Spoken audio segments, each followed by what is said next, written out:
छोटी मोटी सीता रे अगिया से पातर, लिपेली धर्म दुआर जी।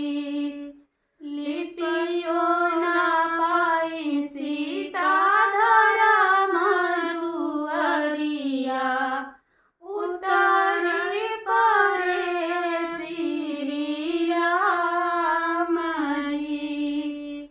तीन वचन तोह से लेबो मोरे सीता, तब तोह से रचबो बियाह जी।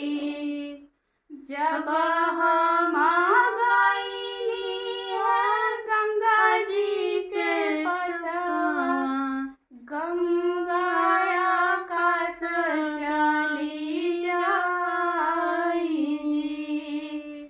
जब हम गइनी है अग्नि के पसवा, अग्नि भस्म होई जाई जी।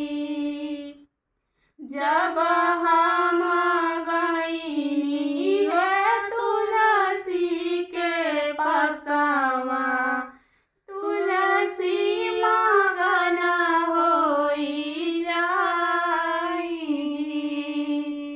तीन वचन तोहरो पूरा भयो सीता, अब तोह से रचबो बियाह जी।